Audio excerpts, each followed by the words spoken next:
నమస్కారం. రుద్ర న్యూస్కు స్వాగతం. నాయకుడిగా కాదు సేవకుడిగా వస్తున్నానంటూ ఎమ్మెల్సీగా గెలిపించండి, నిరంతరం ప్రజాసేవకే అంకితమవుతా అని హుస్నాబాద్ నియోజకవర్గ ఆత్మీయ సమ్మేళనంలో స్వతంత్ర అభ్యర్థి పులి ప్రసన్న హరికృష్ణ గౌడ్ పిలుపునిచ్చారు. తాను నాయకుడిగా కాదు ప్రజలందరికీ సేవకుడిగా పనిచేయటానికి రంగంలోకి దిగానని కరీంనగర్, ఆదిలాబాద్, నిజామాబాద్, మెదక్ జిల్లాల పట్టభద్రుల ఎమ్మెల్సీ అభ్యర్థి పులి ప్రసన్న హరికృష్ణ స్పష్టం చేశారు. భూమిని కాపాడే అష్టదిక్పాలకుల సాక్షిగా జీతంలో 50% పేద విద్యార్థులకే సాయం, జాబ్ క్యాలెండర్, పోస్టుల పెంపుకై పోరాటం, నిరుద్యోగులకు ఉచిత కోచింగ్, నిరుద్యోగుల కోసం ఉచిత జాబ్ మేళలు, ఉద్యోగుల సమస్యల పరిష్కారం, ప్రైవేటు ఉద్యోగుల సమస్యల పరిష్కారానికి కృషి, గ్రంథాలయాలలో ఉచిత మధ్యాహ్న భోజనం, విద్యా వ్యవస్థ బలోపేతం అంటూ మేనిఫెస్టో 8 హామీల పట్టభద్రుల గొంతుకలా వినిపిస్తానని తెలిపారు. సోమవారం సాయంత్రం హుస్నాబాద్లో నిర్వహించిన హుస్నాబాద్ నియోజకవర్గ పట్టభద్రుల ఆత్మీయ సమ్మేళనానికి పులి ప్రసన్న హరికృష్ణ ముఖ్య అతిథిగా పాల్గొని మాట్లాడారు. ప్రజలకు నిస్వార్థంగా సేవ చేయడానికి తన ఉద్యోగాన్ని వదిలి రాజకీయ రంగంలోకి ప్రవేశించానని తెలిపారు. నిరుపేదల అవస్థలు తనకు స్పష్టంగా తెలుసని, వారి చదువు కోసం తన వేతనం నుంచి 50% అందిస్తానని తెలిపారు. తనను గెలిపిస్తే విద్య, ఉద్యోగ, ఉపాధి రంగాలలో యువతకు చేదోడుగా ఉంటానని తెలిపారు. ప్రసన్న హరికృష్ణ టీం సిద్దిపేట జిల్లా ఇన్ఛార్జ్ తూమోజు జగదీశ్వరాచారి అధ్యక్షతన జరిగిన ఆత్మీయ సమ్మేళనం చాలా సక్సెస్గా జరిగింది. పట్టభద్రులందరూ మొదటి ప్రాధాన్యత ఓటు పులి ప్రసన్న హరికృష్ణ ఎదురుగా 1ని వ్రాసి అత్యధిక మెజార్టీతో గెలిపించాలని కోరారు. ఈ కార్యక్రమంలో హుస్నాబాద్ నియోజకవర్గ ఇన్ఛార్జ్ తాళపల్లి వెంకటేష్ గౌడ్, బీఎస్పీ రాష్ట్ర నాయకులు నిమిషాని రామచంద్రం, బీసీ సంఘం సీనియర్ నాయకులు కొయ్యాడ కొమరయ్య గౌడ్, పచ్చిమట్ల రవీందర్ గౌడ్, సామాజిక విశ్లేషకులు వడ్డేపల్లి మల్లేశం, క్యూ న్యూస్ ఉమ్మడి జిల్లా ఇన్ఛార్జ్ అకిం పాషా, నియోజకవర్గంలోని వివిధ గ్రామాల గ్రాడ్యుయేట్స్ తదితరులు పాల్గొన్నారు.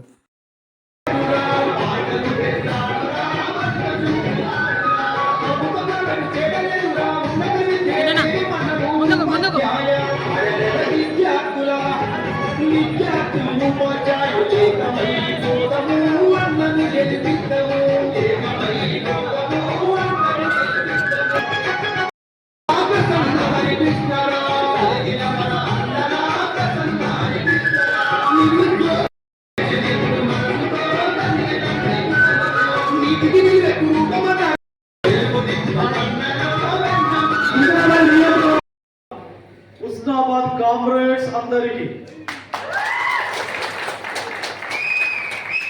అదేవిధంగా ఈ ఆత్మీయ సమ్మేళనానికి వచ్చినటువంటి మీడియా మిత్రులందరికీ, మరిది చైతన్యాల గడ్డ, అవగాహనకు అడ్డ. కాబట్టి ఇక్కడ ఏం జరుగుతుంది, మీటింగ్ అంటే రైతులు పెన్షనర్లు వచ్చే మీటింగ్ కాదు. ఇది నికార్సైనటువంటి పట్టభద్రులు వచ్చినటువంటి మీటింగ్ అని రాష్ట్ర ప్రభుత్వానికి, స్థానిక ఎమ్మెల్యే మంత్రి మా అన్న పొన్నం ప్రభాకర్ అన్నకు ఎప్పటికప్పుడు సమాచారం చేరవేస్తున్నటువంటి మా ఇంటెలిజెన్స్ మిత్రులందరికీ very good evening. Very good evening. నా నేపథ్యం విద్యా నేపథ్యం. ఇంతకు ముందు కొంతమంది మిత్రులు చెప్పారు నాకు సంబంధించినటువంటి నేపథ్యాన్ని. నా నేపథ్యం అంతా అక్షరమే.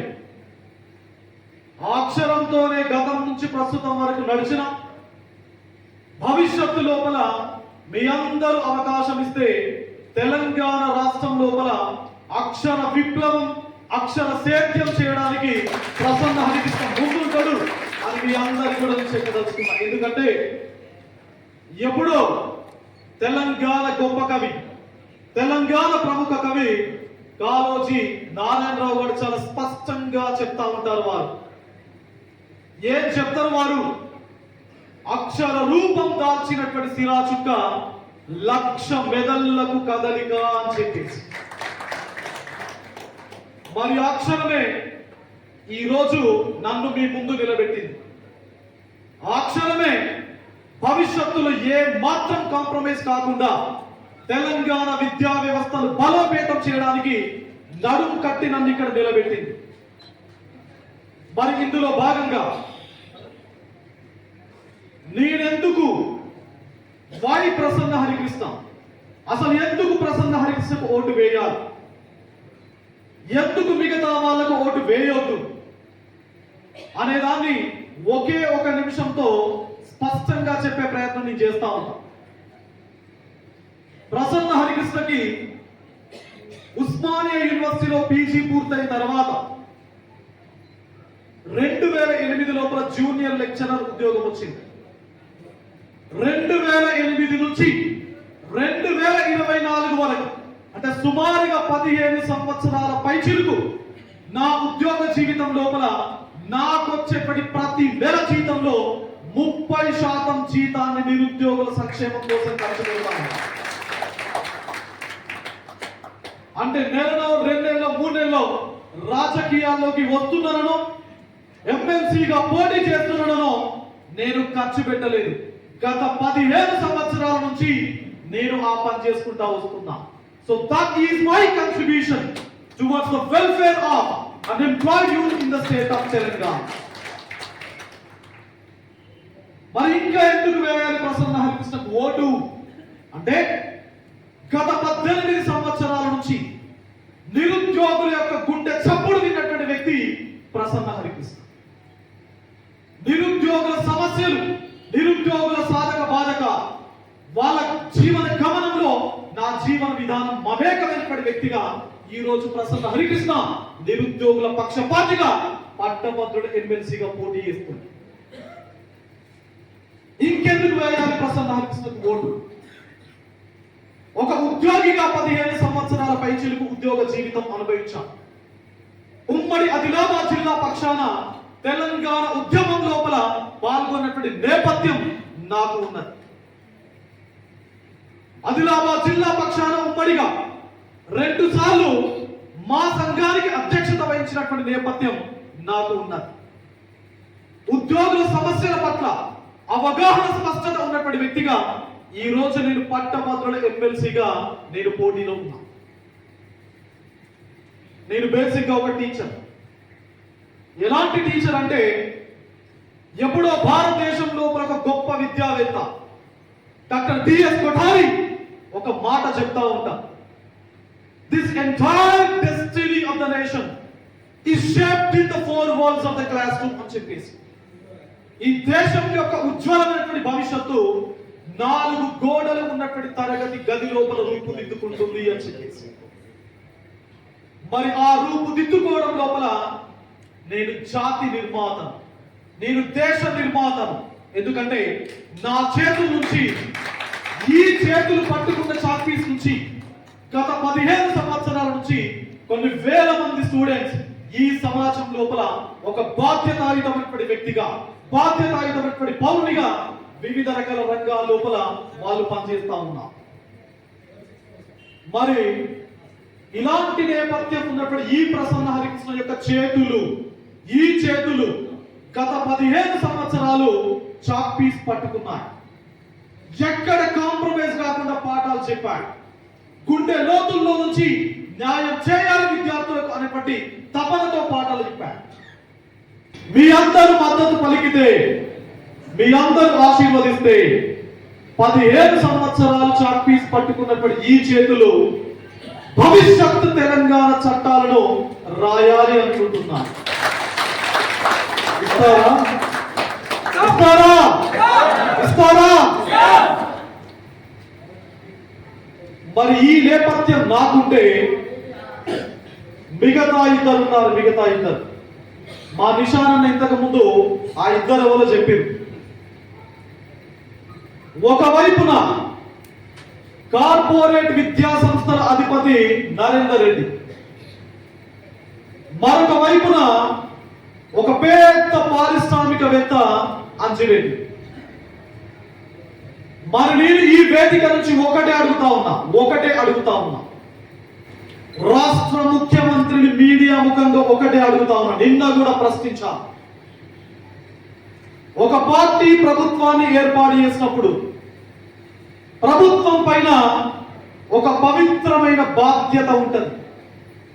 ఏందా బాధ్యత అంటే ప్రభుత్వ వ్యవస్థలను కాపాడుకోవాల్సినటువంటి బాధ్యత. బడుగు బలహీన వర్గాలకు సంబంధించినటువంటి పిల్లలు, బీసీ, ఎస్సీ, ఎస్టీ, మైనారిటీలు చదువుకున్నటువంటి విద్యా సంస్థలు ఏవైతే, స్కూళ్ళు, కళాశాలలు ఏవైతే ఉన్నాయో వాటిని పరిరక్షించుకోవాల్సినటువంటి బాధ్యత ప్రభుత్వం పైన ఉంటుంది. మరి అలాంటి ప్రభుత్వం ఎవరికి ఇచ్చిందండి టికెట్స్? ఒక కార్పొరేట్ విద్యా సంస్థల అధిపతికి టికెట్ ఇచ్చింది.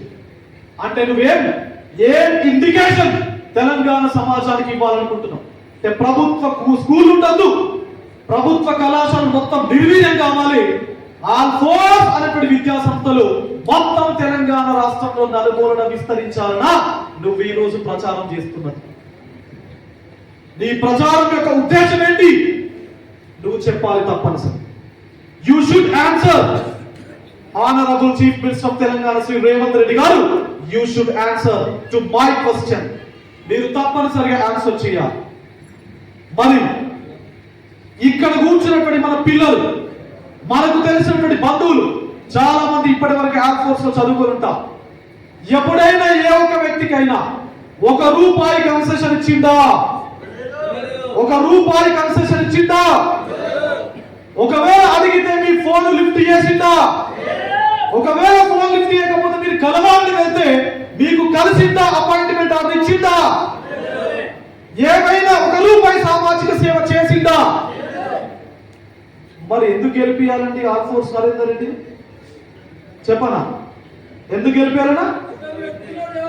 సోషల్ కంట్రిబ్యూషన్ లేదు, సోషలైజ్డ్ కాదు, మానవ సంబంధాలు లేవు, ఒక మనిషికి ఏ విధంగా విలువ ఇవ్వాలో తెలియదు. మరి అలాంటి వ్యక్తులు రాజకీయాల లోపలికి వచ్చి ఎలాంటి సూచనలు తెలంగాణ సమాజానికి ఇవ్వదలుచుకున్నారు? దిస్ ఈస్ వెరీ షేమ్ అని చెప్పేసి ఈ వేదిక ద్వారా మీ అందరికీ చెప్పదలుచుకున్నాను. మరొక వైపు అంజిరెడ్డి, ఆ క్యాండిడేట్ మొన్నటి వరకు అనౌన్స్ చేసేదాకా నేను ఒక క్యాండిడేట్, ఆ క్యాండిడేట్ ఎవరో నాకే తెలియదు. అయితే మీ ద్వారా, మీడియా ముఖం ద్వారా నేను ఎవరైతే నిఘాసైనటువంటి, ఎవరైతే నిబద్ధత కలిగినటువంటి భారతీయ జనతా పార్టీ కార్యకర్తలకు నేను అడుగుతా ఉన్నా, అసలు మీకైనా అంజిరెడ్డి ఎవరో తెలుసా?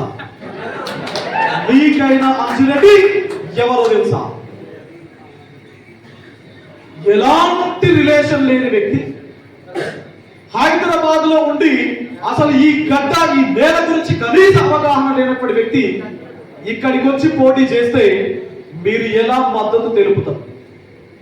మీకు మానవతా విలువలు లేవా? మీకు విఘ్నత విచక్షణ లేదా అని చెప్పేసి ఈ వేదిక ద్వారా జెన్యూన్ గా పనిచేసేటువంటి భారతీయ జనతా పార్టీ కార్యకర్తలను నేను అడుగుతా ఉన్నా. అయితే హోర్డింగ్స్, ఫ్లెక్సులు చూసాను, ఫ్లెక్సులు. నేను వచ్చేది ప్రజాసేవ కోసమే అని చెప్పేసి ఇద్దరు నాయకులు హోర్డింగ్లు కట్టిరు. అయితే నేను అడుగుతున్నా 2008 నుంచి ఒక పేద విద్యార్థిగా, ఒక పేద ఉద్యోగిగా, ఒక బీసీ సామాజిక వర్గానికి సంబంధించిన వ్యక్తిగా మా తాతలు, మా ముత్తాతలు సిల్వర్ స్పూన్ తో పుట్టలే, బంజారా హిల్స్, జూబ్లీస్ లో పుట్టలే. అయినప్పటికీ కష్ట సుఖాలు అనుభవించి, కష్ట నష్టాలు అనుభవించి, అనేక సాధక బాధకాలు అనుభవించి నన్ను చదివించి ఈ రోజు ఒక రకమైనటువంటి ప్రయోజకునిగా తీర్చిదిద్దినటువంటి నేపథ్యం మా పేరెంట్స్ ఉంది. అయినప్పటికీ నాకు వచ్చే జీతంలో 30% జీతాన్ని నిరుద్యోగులు సామాజిక సేవ కార్యక్రమాల కోసం నేను ఖర్చు పెట్టుకుంటూ వస్తున్నా. మరి మీ హోర్డింగులలో రాసింది కదా, నేను ప్రజాసేవకు వస్తున్నాను రాజకీయాల లోపలికి అని చెప్పేసి. మీ ద్వారా నేను డిమాండ్ చేస్తా ఉన్నా, ఏం డిమాండ్ చేస్తున్నానంటే, మీకు వచ్చేటువంటి జీతంలో మీరు ఇప్పటి వరకు సంపాదించినటువంటి ఆస్తుల్లో 50% ఆస్తులను మీకు ఫీజులు కట్టినటువంటి పేరెంట్స్ కు మీరు రాసిస్తారా అని చెప్పేసి రాసిస్తారా? ఒకవేళ మీరు అదే చేస్తే ఈ క్షణాన ఈ వేదిక నుంచి నేను దిగి అసలు ఎమ్మెల్సీగా పోటీ చేయండి. ఇదే కాంటెక్స్ లోపల సమస్యలు తెలిసిన వ్యక్తిగా ఈ రోజు మీ సోదరుడు ప్రసన్న హరికృష్ణ మీ ముందు నిలబడి మాట్లాడుతున్నాడు. నిరుద్యోగులు అంటే ఎవరు తెలియదు, ఉద్యోగుల సమస్యలు ఎట్లుంటాయో తెలియదు, విద్యా వ్యవస్థ నిర్వీర్యం కోసం వీళ్ళిద్దరు రాజకీయ ఆరంగేట్రం చేసిరు, సామాజిక సేవకు అసలు అర్థమే తెలియదు. ఇలాంటి వ్యక్తులు వచ్చి ఇక్కడ ఇప్పుడు మనకు ప్రగల్భాలు పలికేటువంటి నేపథ్యం మనం చూస్తా ఉన్నాం. నేను చెప్తున్నా, కొత్తకొండ శ్రీ వీరభద్ర స్వామి సాక్షిగా, పొట్లపల్లి శ్రీ స్వయంభూ రాజేశ్వర స్వామి సాక్షిగా, ఉస్మానాబాద్ విప్లవ వీరుల స్తూపం సాక్షిగా నేను ఈ వేదిక నుంచి మీ అందరికి చెప్తా ఉన్నా, ఏవైతే 8 హామీలతో నేను నిన్న పట్టభద్రుల సింహగర్జన వేదికగా 8 హామీలకు సంబంధించినటువంటి బాండ్ పేపర్ను రిలీజ్ చేశాను. ఆ బాండ్ పేపర్ కు కట్టుబడి ఉంటాను అని చెప్పేసి ఈ వేదిక ద్వారా మీ అందరికీ కూడా నేను చెప్పదలుచుకున్నాను. మరి మీకు నిరుద్యోగుల బాధలు తెలుసా? మీకు ఉద్యోగుల కష్ట సుఖాలు తెలుసా? మీకు విద్యా వ్యవస్థను ఏ విధంగా బలోపేతం చేయాలో తెలుసా? మీకు సామాజిక సేవ చేసేటువంటి నేతృత్వం నేపథ్యం అనుభవం ఉందా అని చెప్పేసి మీకు అడుగుతున్నా. అయితే ఫైనల్ గా ఒకటే question, straight question to Narender Reddy, straight question to Anji Reddy. ఇదంతా అవసరం లేదండి, ఈ సమావేశాలు ఇదంతా కథ అవసరం లేదు. ఒక మూడే మూడు నిమిషాలు రాష్ట్రం లోపల ఉన్నటువంటి అన్ని పత్రికా మిత్రులకు, రాష్ట్రం లోపల ఉన్నటువంటి అన్ని మీడియా మిత్రులకు ఒకటే విజ్ఞప్తి చేస్తా ఉన్నా. నేను ఇక్కడ నిలబడి ఉన్నా, వీలైతే రేపు కూడా ఇక్కడ నిలబడతా. లేదు, మన 4 ఉమ్మడి జిల్లాలు, కొత్త 13 జిల్లాలు, 6 పార్లమెంటు నియోజకవర్గాలు, 42 అసెంబ్లీ నియోజకవర్గాలు, 271 మండలాలు, 4642 గ్రామాల్లో ఎక్కడికి రమ్మన్నా ప్రసన్న హరికృష్ణ వస్తాడు. దయచేసి మీడియా మిత్రులు వాళ్ళిద్దరిని ఊరుకు పిలుస్తారా, టౌన్ కు పిలుస్తారా, జిల్లా కేంద్రానికి పిలుస్తారా, పిలవండి. 3 నిమిషాలు టైం ఇవ్వండి, డిబేట్ పెట్టండి. ఒకవేళ డిబేట్ లోపల ప్రసన్న హరికృష్ణ ఒక ప్రశ్నకు ఆన్సర్ చేయకపోయినా రాజకీయాల నుంచి తప్పుకుంటారు. 3 నిమిషాలు ప్రసన్న హరికృష్ణతో మీరు మాట్లాడి గెలుస్తారా? ఒకవేళ గెలిస్తే నేను తప్పుకుంటాను అని చెప్పేసి సవాలు విసురుతున్న మిగతా 2 అభ్యర్థులకు స్వీకరిస్తారా? సవాల్ను స్వీకరిస్తారా అని చెప్పేసి అడుగుతా ఉన్నా. మిత్రమా, అంత దమ్ము లేదు, అంత దమ్ము లేదు అని చెప్పేసి ఒక మిత్రుడు అంటా ఉన్నాడు.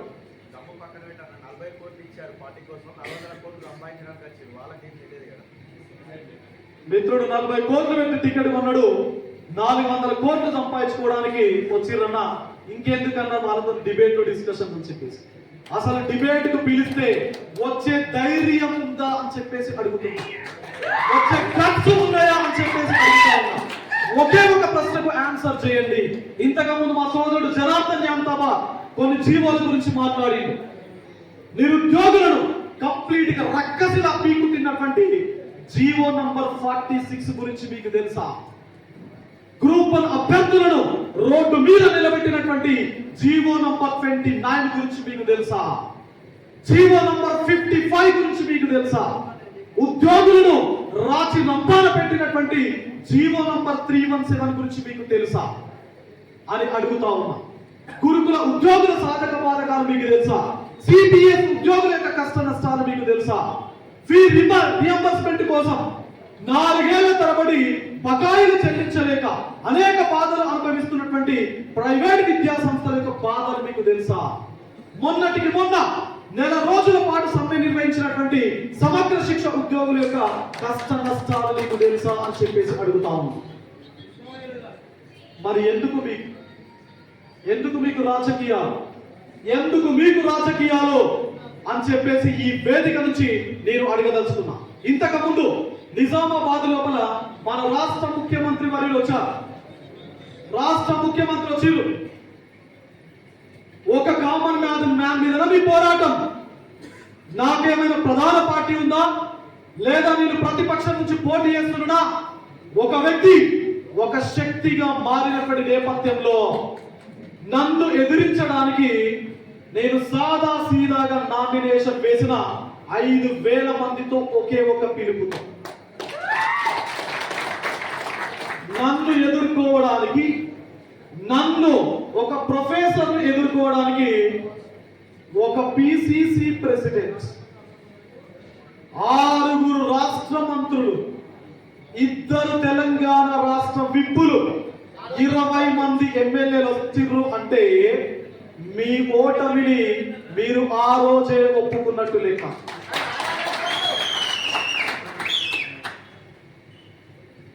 గతం నుంచి ప్రస్తుతం వరకు పట్టభద్రుల ఎమ్మెల్సీ ప్రచారానికి ఇప్పటి వరకు ఏ రాష్ట్ర ముఖ్యమంత్రి రాలే. ఒక కామన్ మ్యాన్ కోసం, ఒక సీఎం కోసం సీఎమే దిగి వచ్చింది అంటే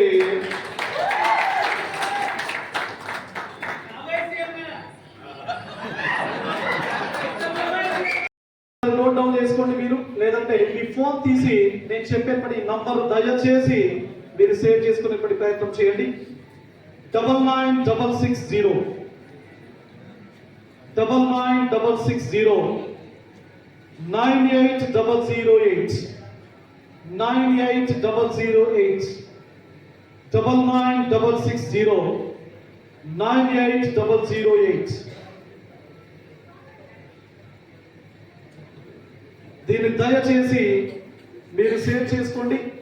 ఈ 3 రోజులు మాత్రమే నా వైపు నుంచి ఏ చిన్న మెసేజ్ వచ్చినా, ఏ చిన్న వీడియో వచ్చినా, లేదంటే ఫ్లైయర్ పోస్టర్ ఏదైనా వచ్చినా మీరు దాన్ని మీ వాట్సాప్ స్టేటస్గా పెట్టుకోండి. దయచేసి దాన్ని మీ FBలో, ఫేస్బుక్ లోపల షేర్ చేయండి, ఇన్స్టా లోపల పోస్ట్ చేయండి, ట్విట్టర్ లోపల పోస్ట్ చేసే ప్రయత్నం చేయండి, మీ విలేజ్ వాట్సాప్ గ్రూప్ లోపల పోస్ట్ చేయండి, మీ ఫ్రెండ్ సర్కిల్ లోపల ఏవైతే వాట్సాప్ గ్రూప్ ఉన్నాయో వాటి లోపల పోస్ట్ చేయండి, మన బంధువులకు సంబంధించిన వాట్సాప్ గ్రూప్ లోపల పోస్ట్ చేయండి.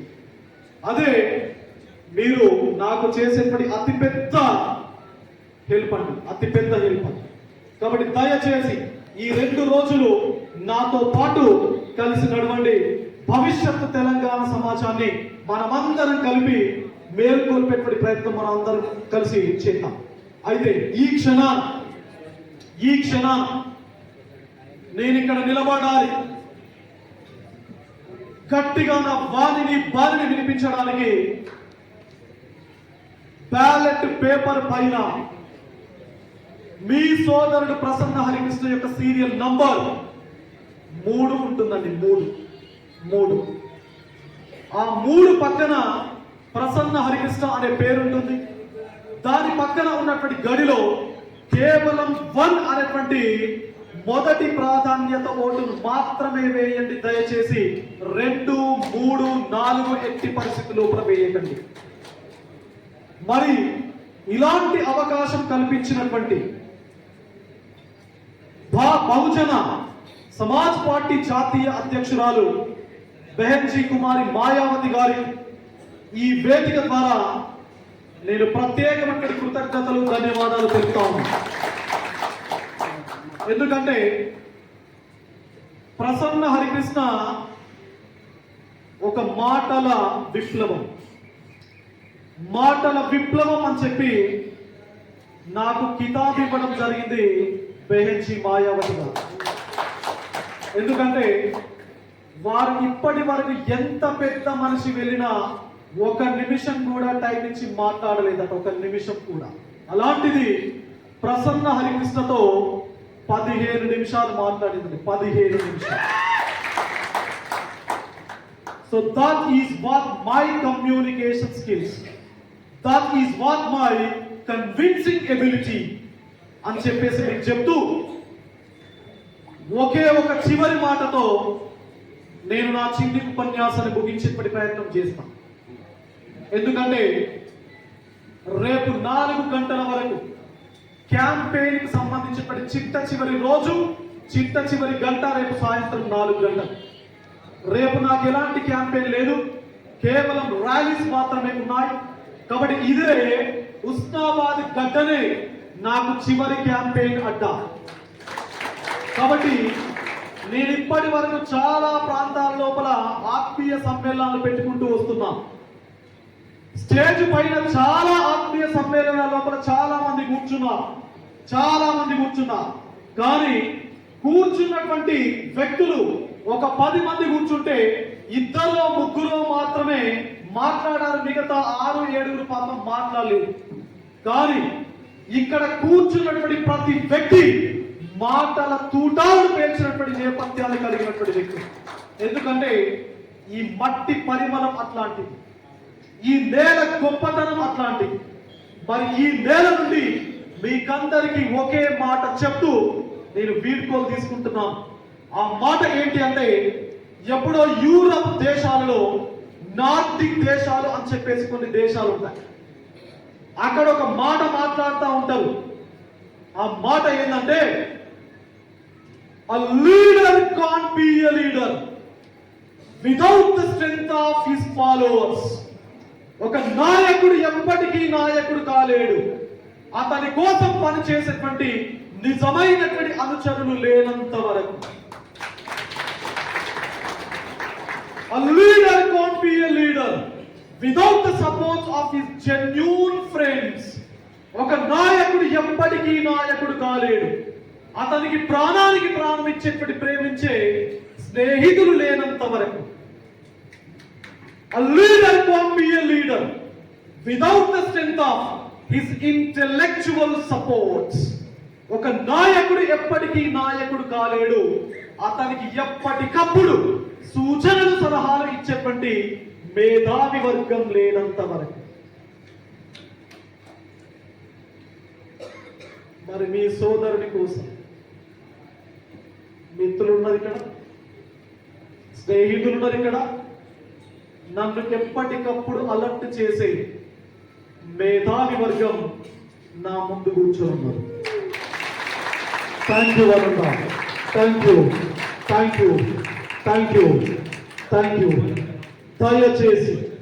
దయచేసి ఈ ఓటు కేవలం తెలంగాణ రాష్ట్ర రాజకీయాలకే కాదు, మీరు భవిష్యత్తులో 27వ తారీఖున వేసేటువంటి ఓటు కేవలం తెలంగాణ రాష్ట్ర రాజకీయ ముఖ చిత్రాన్ని మాత్రమే మార్చడం కాదు, భవిష్యత్తులో భారతదేశానికి ఒక దిక్సూచిగా మారబోతున్నటువంటి ఎన్నిక ఈ ఎన్నిక. కాబట్టి ఈ ఎన్నికలో మనమేంటో చెప్పే ప్రయత్నం చేద్దాం. దయచేసి ఈ 2 రోజుల టైంను మీ సోదరుడు, మీ బ్రదర్, మీ ఫ్రెండ్స్, మీ ఫ్యామిలీ మెంబర్కు ఇవ్వాలి అని చెప్పేసి మరొకసారి గుండె లోతుల్లో నుండి వివిధ రకాల గ్రామాల నుంచి మండలాల నుంచి వచ్చినటువంటి ప్రతి వ్యక్తికి, ఈ మీటింగ్ ను ఆర్గనైజ్ చేసినటువంటి ప్రతి వ్యక్తికి, ఇప్పటి వరకు ఈ 4 ఉమ్మడి జిల్లాల లోపల నా కోసం ప్రాణానికి ప్రారంభిస్తూ వారి యొక్క బాధ్యతలు విధులు కూడా పక్కన పెడుతూ మొత్తం 24/7 పని చేస్తున్నటువంటి నా మిత్రులు, నా శ్రేయోభిలాషులు, నా స్టూడెంట్స్ అందరికీ కూడా, అదే విధంగా డబ్బులు ఇవ్వకుండా రూపాయి గతం నుంచి ప్రస్తుతం వరకు నా వార్తలు రాస్తున్నటువంటి పాత్రికేయ మిత్రులకు, నాకు సంబంధించినటువంటి వీడియోస్ టెలికాస్ట్ చేస్తున్నటువంటి మీడియా మిత్రులకు అందరికీ కూడా ప్రత్యేకమైనటువంటి ధన్యవాదాలు, శుభాకాంక్షలు తెలుపుకుంటూ, కృతజ్ఞతలు తెలుపుకుంటూ సెలవు తీసుకుంటున్నాం. ధన్యవాదాలు. Thank you.